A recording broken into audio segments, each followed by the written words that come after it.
The massive ship dropped out of hyperspace, its silver hull gleaming against the backdrop of unfamiliar stars. Inside, Tom Wilson pressed his face against the viewport, watching as the Galactic Academy came into view. The space station was enormous, a spinning wheel of metal and light that housed the most prestigious school in the known universe. Tom checked his reflection in the glass, adjusting his standard-issue exchange student uniform. At 18 years old, he was one of only 10 humans selected for the first-ever interstellar student exchange program. Being a track and field athlete from Earth had helped his application, but now he wondered if that would mean anything here. "Approaching Galactic Academy docking bay," announced the ship's eye. "All students please prepare for arrival. Remember, artificial gravity will be adjusted to station standard." Tom grabbed his bags and headed for the exit. As the gravity shifted, he felt suddenly lighter, as if he might float away. He'd been briefed about this. The station ran at roughly 1/3 of Earth's gravity. While other species considered this standard, to humans it felt like walking on the moon. The docking bay was a riot of color and sound. Hundreds of alien students moved about, some floating, others crawling, and a few rolling like wheels. Tom tried not to stare, but it was impossible not to notice the diversity. A group of crystalline beings chimed melodiously as they passed. Something that looked like a sentient cloud drifted overhead. "Attention, Earth student." A mechanical voice chirped. A hovering robot approached Tom. "I am Guide Unit 7. Please follow me to orientation." As they moved through the crowded corridors, Tom noticed the stares and whispers. A pair of tall, elegant aliens with iridescent skin pointed at him. "Look, a Deathworlder," one said in accented standard galactic. "I heard they live in crushing gravity." "How primitive," the other replied. "I bet it can't even photosynthesis." Tom kept his head high, remembering the briefing about potential prejudice. Earth was classified as a death world due to its high gravity, extreme weather, and abundance of predators. Most alien species came from worlds that humans would consider paradises. The orientation room was filled with other new students. Tom found a seat designed for humanoid species and watched as Guide Unit 7 activated a holographic display. "Welcome, new students." The Academy director appeared as a towering hologram. She was a being of pure energy contained within a sophisticated environment suit. "You represent the finest young minds from across the galaxy. Here at the Academy, we celebrate our differences and learn from each other." Her gaze seemed to linger on Tom. "This year, we are especially pleased to welcome our first students from Earth. While some may question the inclusion of a Deathworld species, we believe in giving all sentient beings a chance to prove themselves." Tom shifted uncomfortably as nearby students turned to look at him. A small purple alien with multiple eyes whispered something that made its companions giggle. The director continued, "All students will be tested and placed in appropriate physical education classes based on their species' capabilities. Remember, what is impossible for one species may be trivial for another." After orientation, Guide Unit 7 led Tom to his quarters. The room was clearly designed to accommodate multiple species, with various types of resting surfaces and environmental controls. "Your roommate will arrive tomorrow," the robot informed him. "The computer can adjust gravity, atmosphere, and temperature to Earth standards within this room. Classes begin in 3 cycles. Do you have questions?" Tom had hundreds, but he just shook his head. As the robot left, he sat on the bed and looked out at the star field beyond his window. Everything felt surreal. The lighter gravity, the alien students, the massive station itself. He pulled out his tablet and opened the Academy handbook. The physical education section caught his eye. Due to vast physiological differences between species, physical challenges are scaled according to natural capabilities. No student is expected to perform beyond their evolutionary limitations. Tom smiled slightly. They had no idea what humans were capable of. Years of playing sports in Earth's crushing gravity had prepared him more than they knew. He might be a Deathworlder, but maybe that wasn't such a bad thing after all. As he unpacked his few belongings, Tom made a silent promise to himself. He would show them that being from Earth, being human, wasn't a disadvantage. It was his greatest strength.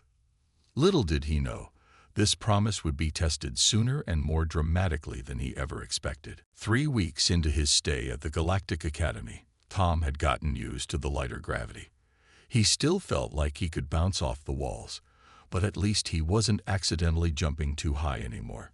What he hadn't gotten used to were the stairs.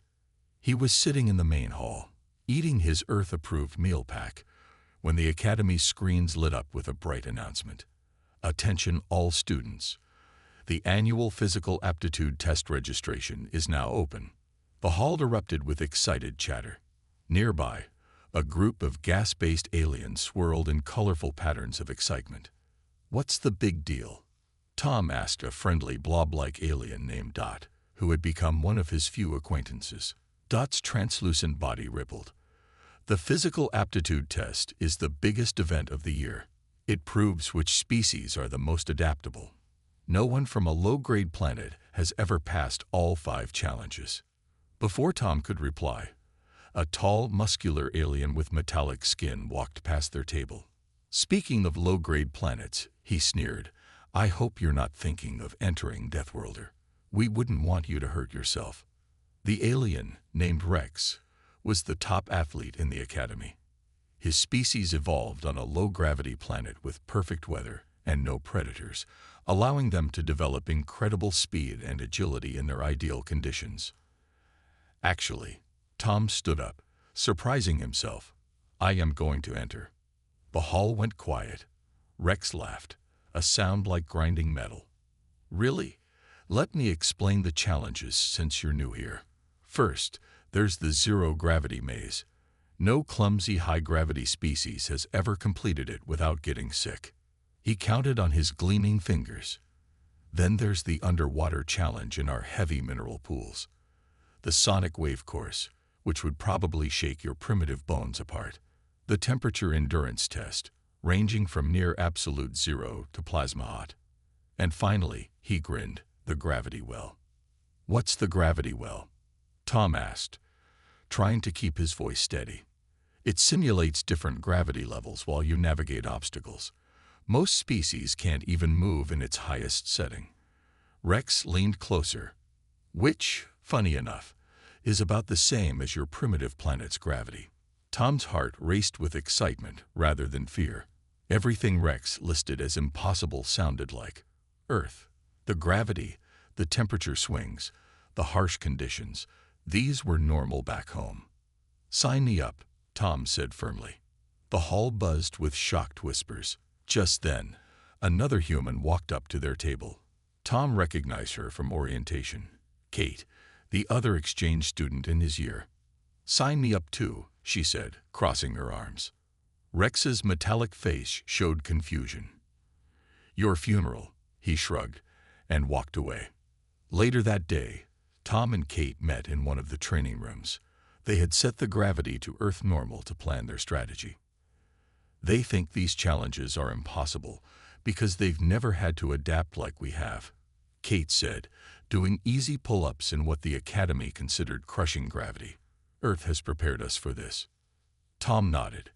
"The zero-gravity maze. That's just like swimming in 3 dimensions. The temperature test. We already deal with everything from freezing to boiling back home." "And the gravity well," Kate grinned. "That's just a normal day for us." They spent hours discussing strategy, researching past attempts, and planning their training.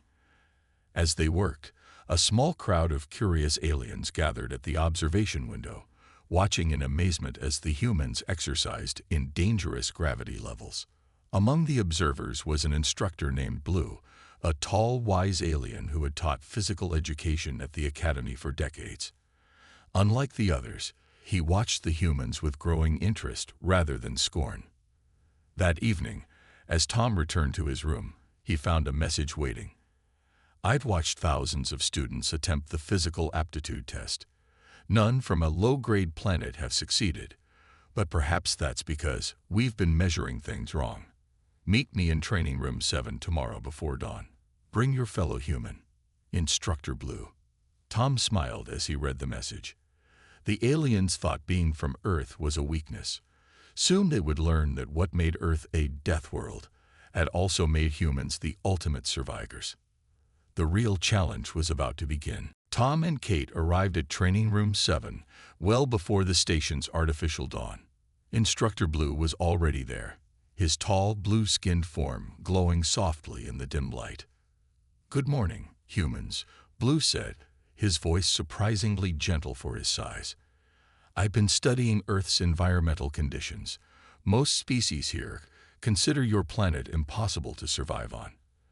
But you've done more than survive. You've thrived." He touched a control panel, and a holographic display appeared. "These are recordings of past physical aptitude tests. Watch carefully." They spent an hour analyzing failed attempts by various species. Kate took notes while Tom spotted patterns in how different aliens approached each challenge. "Now," Blue said, adjusting the room's settings, "show me what humans can do." The next 2 hours were intense. Blue had them running, jumping, and climbing in various gravity settings. Unlike other aliens who became helpless in higher gravity, Tom and Kate simply adjusted their movements, their bodies naturally compensating. "Fascinating," Blue muttered, recording their performance. "Your species' adaptability is remarkable. Where others fail, you instinctively adjust." During a water challenge simulation, Kate discovered that humans were better swimmers than 90% of known species. Their ability to hold their breath and move efficiently through liquid was rare in the galaxy. "Most species either float helplessly or sink," Blue explained. "Your neutral buoyancy control is unique." The temperature tests were next. The room cycled through extreme heat and cold. "Stop," Tom shouted when he saw Blue's concerned face. "We're fine. Humans can sweat to cool down and shiver to warm up. We're built for temperature changes." Blue seemed amazed. "Your biological temperature control is extraordinary. Most species require technology for that." As days passed, their training intensified. Tom and Kate practiced in secret during off hours, pushing themselves harder than any other students. Their Earth-evolved muscles, trained in triple gravity, gave them incredible strength in the station's lighter gravity. One morning, they were practicing zero-gravity maneuvers when Rex and his friends walked in. "Well, look who's still trotting," Rex laughed. "Haven't given up yet, Deathworlders." Tom ignored him, focusing on his movement through the air. Kate, floating nearby, called out, "Why don't you join us? Or are you afraid to train in anything but perfect conditions?" Rex's metallic skin flickered with anger. "You won't be so confident during the real test. Nobody survives the gravity well." After they left, Blue appeared from his observation post. "They're wrong about the gravity well," he said quietly. "It's not about surviving it. It's about understanding it." He activated a special training program. The room transformed into a twisting corridor where gravity shifted unpredictably. Most students would be trapped, unable to move when gravity increased. But Tom and Kate were different. When gravity grew stronger, they felt more at home. Their bodies, evolved to handle Earth's pull, moved smoothly through what others considered impossible conditions. "Look at this data." Blue showed them his readings. "In high gravity, your muscle efficiency actually increases. It's as if your bodies remember Earth and know exactly what to do." As weeks passed, other students began watching their training sessions. The sight of humans moving easily through crushing gravity and extreme conditions spread through the academy. Some aliens started asking questions, curious rather than mocking. "How do you do that?" A young crystal being asked after watching Kate complete a high-gravity obstacle course. "On Earth, we call this Tuesday," she joked, helping explain how humans adapted to their challenging world. Even Dot joined their sessions, learning how different species could work together. "You're changing how everyone thinks about Deathworlders," the blob alien told them. One evening, as they finished another intense training session, Blue gathered them close. "The test is in 3 days," he said seriously.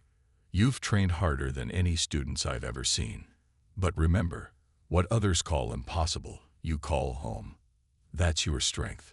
Tom and Kate looked at each other, tired but determined. The challenges ahead were designed to be impossible for primitive species. But with each passing day, they were proving that being from Earth wasn't a disadvantage. It was their secret weapon. As they left the training room that night, both humans knew one thing for certain. The galaxy was about to learn just how powerful Deathworlders could be. The day of the physical aptitude test arrived with great excitement. The Academy's main arena was packed with students and teachers from across the galaxy. Floating cameras broadcasted the event to thousands of worlds. Tom stood at the preparation area with Kate, both wearing the special suits designed for the challenges. Around them, other competitors warmed up, some floating, others stretching their exotic limbs. "First challenge, Zero Gravity Maze," announced the Academy director. Competitors must navigate through a complex three-dimensional maze without propulsion devices. Time limit, 15 minutes.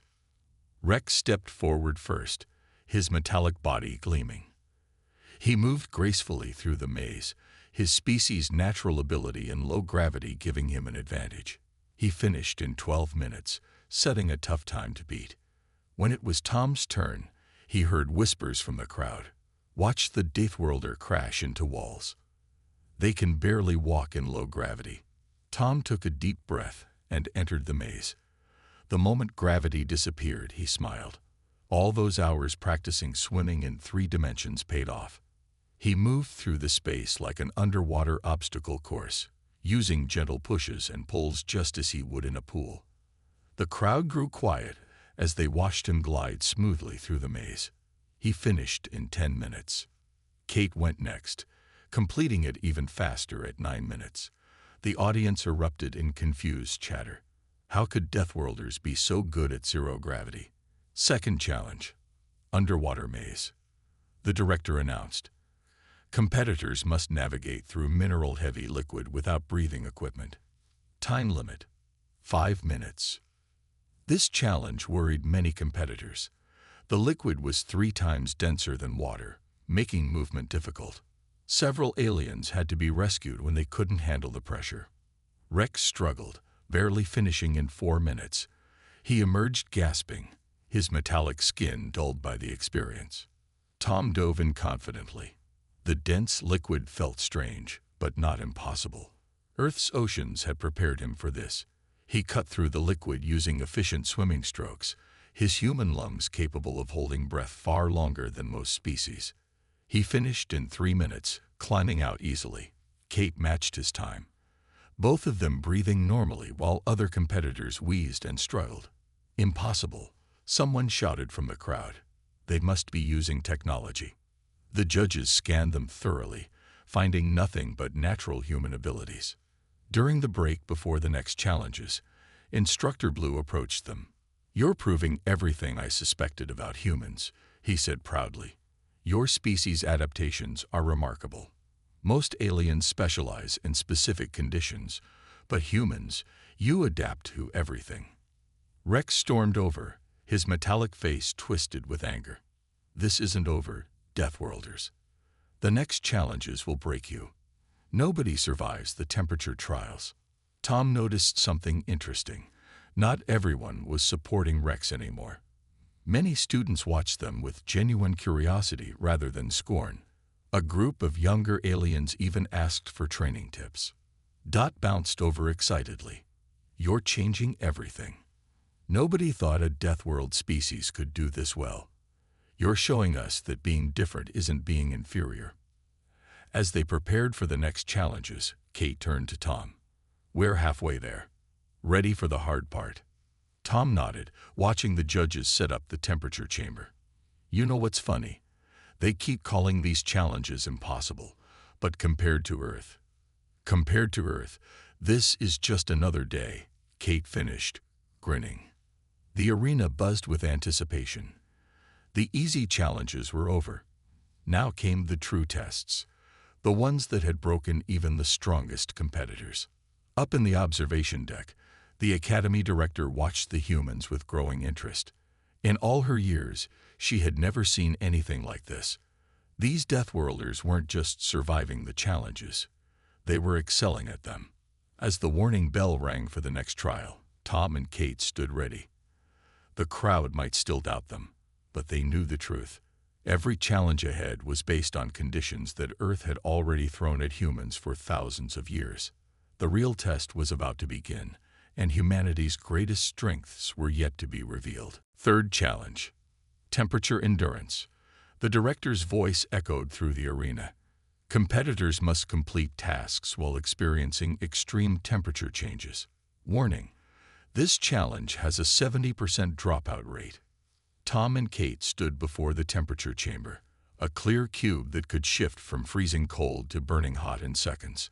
Inside, they would need to solve puzzles while enduring the temperature swings. Rex went first again. He lasted 10 minutes before his metallic skin started to crack from the temperature changes. He stumbled out, defeated, as medical robots rushed to treat him. "Your turn, Deathworlder," one of the judges said to Tom, almost sympathetically. Tom entered the chamber. The first blast of cold hit him like a winter day in Minnesota. As he worked on the first puzzle, arranging energy crystals, the temperature plummeted further. -100 degrees, announced the system. The crowd gasped as Tom kept working, his body shivering but his mind clear. Earth animals survived worse in the Arctic. Then came the heat. The chamber turned into an oven, but Tom's body did what humans do best. It sweated. While other species needed tech to regulate their temperature, human skin was a natural cooling system. 150 degrees. Tom finished the last puzzle as sweat dripped from his face. When he walked out after 15 minutes, the crowd was silent with shock. Kate's turn was equally impressive. She even smiled during the cold phase, reminding Tom of their chat about Canadian winters during training. "How?" a judge asked, checking their vital signs. "Your body shouldn't be able to handle such swings." "On Earth," Kate explained, catching her breath, "we can experience 4 seasons in one day. This is normal for us." The fourth challenge was the sonic wave navigation. Competitors had to cross a room filled with dangerous sound waves that could stun or disorient most species. "Your primitive hearing will fail you here," Rex warned, having recovered enough to watch. But he was wrong again. The human ear, evolved to process everything from whispers to thunderclaps, handled the sonic challenges better than expected. Both Tom and Kate crossed the room by feeling the vibrations in their bodies, something their training with Blue had helped perfect. As they completed the fourth challenge, something changed in the arena. The mocking whispers turned to excited murmurs. Young aliens started cheering for the humans. They're actually doing it. No one's ever gotten this far in all challenges. Maybe Deathworlders aren't so primitive after all. During the break, Instructor Blue brought them water and energy packs. "One challenge remains," he said seriously. "The gravity well. No one's completed it in 50 years. Tom looked at the massive structure being prepared for the final test. It was a twisted course where gravity could shift from 0 to 5 times standard gravity instantly. "They're scared," Kate whispered, nodding toward the judges who were arguing among themselves. She was right. The Academy officials hadn't expected humans to get this far. Now they faced the possibility of primitive Deathworlders completing their impossible challenge. Rex approached them, but this time without his usual sneer. "Why aren't you afraid?" he asked, genuinely confused. "Everyone fears the gravity well." Tom thought about how to explain it. "On Earth, we're born into what you call crushing gravity. We climb mountains where the air is thin, dive into deep oceans where pressure is intense, and survive in places where weather can change in minutes. Our whole planet is like your gravity well," Kate added. "We don't fear it because we've lived it our whole lives." The warning bell rang for the final challenge. As Tom and Kate prepared themselves, the entire arena buzzed with anticipation. Now everyone, even former mockers, watched the humans with new respect. "Whatever happens next," Blue said quietly, "you've already changed how the galaxy sees Earth." Tom and Kate nodded, focusing on the challenge ahead. The impossible test waited, but they had a secret the aliens were just beginning to understand. Humans had been training for this their entire lives. Earth itself had prepared them for this moment. The gravity well stood before them like a twisted metal monster. Its spiraling pathway disappeared into a complex maze of platforms and barriers, all designed to test the limits of any species brave enough to attempt it. Final challenge, the director announced, her energy form flickering with excitement. The gravity well will test competitors through varying gravity levels, from 0 to 5 times standard gravity. No safety nets. No second attempts. Tom stepped up first. The entire arena held its breath. Begin. The first section started at 0 gravity. Tom pushed off gently, using the techniques he'd learned. But suddenly, the gravity shifted to double strength, pulling him down hard. Instead of fighting it, he let his earth-trained muscles take over. "Look at that," someone shouted. "He's still moving." Where other species would be crushed, Tom kept going. His body, used to Earth's heavy pull, adapted quickly. Each step was deliberate, each movement calculated. Then came the triple gravity zone. Sweat poured down his face as he climbed. The metal creaked under his feet. No one had made it this far in decades. "Warning," the system announced. 4 times standard gravity. Tom's legs burned, but he smiled. This was only slightly heavier than Earth. He could handle it. "Impossible," Rex shouted from below. The pressure should be crushing him. But Tom kept climbing. Other students started cheering, no longer caring about species rivalry. They were watching history. Then came the final section. 5 times standard gravity. Even Tom felt this one. His muscles strained as he pulled himself up the last stretch. Each movement was a battle, but a battle his body knew how to fight. With one final effort, he reached the top platform. The completion light turned green. The arena exploded with cheers. Thousands of alien students jumped, floated, or swirled in celebration. Tom had done the impossible. Kate went next. The crowd, already excited, watched in amazement as she took a different approach. Where Tom had powered through, she used quick, efficient movements between gravity changes. "She's dancing through it." Dot bounced excitedly. Kate reached the top platform even faster than Tom. As she touched the completion sensor, the arena's celebration grew even louder. Medical robots rushed to check both humans, but found them tired yet healthy. Other species would have been crushed or torn apart by such gravity changes. The academy director floated down to them, her energy form bright with excitement. "In 50 years, she said, her voice carrying across the arena, no one has completed the gravity well. Today, 2 humans from Earth, a planet we called primitive, have done the impossible." She turned to address the crowd. "Perhaps it is time we reconsidered what we call a death world. These humans have shown us that harsh conditions don't make a species primitive. They make them stronger." Rex approached Tom and Kate, his metallic skin gleaming with reflected light. "I was wrong about you," he admitted. "Your planet's gravity didn't make you weaker. It made you incredible." Instructor Blue stepped forward with 2 golden badges, the symbol of completing all 5 challenges. "These have gathered dust for 50 years, he said proudly. "They belong to you now." As Tom and Kate accepted their badges, the crowd began chanting, "Earth, Earth, Earth." The director raised her hands for silence. "From this day forward, the term Deathworlder will not be used as an insult in this academy. Earth has taught us all a valuable lesson. True strength comes in many forms." Tom looked at Kate, both of them exhausted but happy. They had done more than complete the challenges. They had changed how the galaxy saw humans. "What's next?" Kate asked, grinning. "Well," Tom smiled, looking at the excited alien students gathering around them.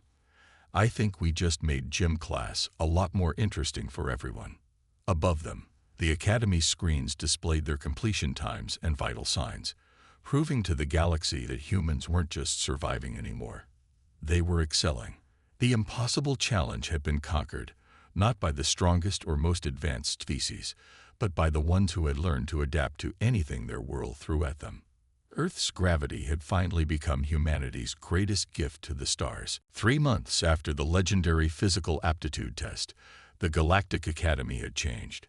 In the main training hall, Tom and Kate watched as human exercise techniques were being taught to students from across the galaxy. "Keep your core tight," Kate called out to a group of floating aliens trying Earth-style push-ups in various gravity settings. "Your body needs to learn to adapt." The Academy had completely redesigned its physical education program. Instead of avoiding challenging conditions, students now trained to face them. Earth's approach to fitness had revolutionized how other species thought about their own capabilities. "Remember," Tom explained to a curious group of crystal beings, "humans didn't start strong. We got strong because Earth never made things easy for us." Instructor Blue, now the head of the new Adaptive Training Department, watched proudly as his students practiced. 6 different species have already reported improved physical capabilities after just 3 months of Earth-based training, he told them. The biggest surprise came from Rex, who had become one of their most dedicated students. His metallic skin, once easily damaged by temperature changes, had grown more resilient through careful training. "My people always avoided harsh conditions," Rex said, completing a set of exercises. "We thought that made us advanced. Now I realize it just made us fragile." The Academy director called a special assembly that day. The main hall was packed with students and teachers, and screens showed audiences watching from thousands of worlds. 3 months ago, she began, her energy form glowing brightly. 2 humans showed us that our understanding of physical capability was wrong. Today, I'm proud to announce the results of our new training programs. The screens displayed impressive statistics. Species that had once struggled with gravity changes were now handling triple their normal range. Cold climate aliens were adapting to heat, and heat lovers were learning to function in cooler environments. But most importantly, the director continued, "We've learned that being from a challenging world isn't a disadvantage. It's nature's way of making us stronger." Tom and Kate were called to the stage. They had received hundreds of messages from other schools across the galaxy, all wanting to learn about Earth's training methods. "We're not special," Tom told the crowd. "Every human grows up learning to handle Earth's challenges. That's what made us who we are." Kate nodded. "Our planet taught us that impossible just means you haven't adapted yet." After the assembly, a group of young aliens approached them. Among them was a small crystalline being who had struggled with every physical task 3 months ago. Now she demonstrated perfect form in high-gravity exercises. "My parents said I would always be fragile," she chimed happily. "But you showed us that anyone can become stronger." Dot, who had become a teaching assistant, bounced excitedly. "The next physical aptitude test has 10 times more applicants than ever before. Everyone wants to prove they can adapt like humans." The Academy's research department had started studying Earth's other harsh conditions, discovering that each challenge had pushed humans to develop unique adaptations.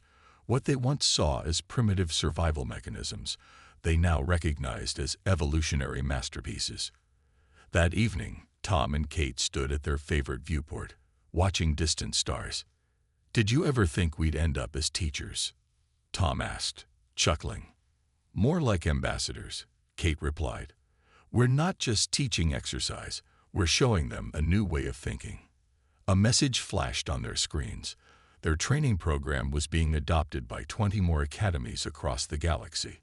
Earth, once dismissed as a death world, was now seen as a source of wisdom about adaptation and growth. Instructor Blue joined them at the window. "You've started something remarkable," he said. "Other species are finally understanding that strength comes from facing challenges, not avoiding them." As they watched ships arrive with new students from across the galaxy, all eager to learn the Earth way, Tom smiled. They had done more than conquer an impossible challenge. They had shown the galaxy that the hardships of their homeworld were actually gifts. The term Deathworlder was still used, but now with respect and admiration. It meant someone who could face any challenge, adapt to any situation, and emerge stronger. Earth's greatest lesson to the galaxy wasn't about physical strength. It was about the power of adaptation, the courage to face challenges, and the wisdom to learn from them. Impossible was just the beginning.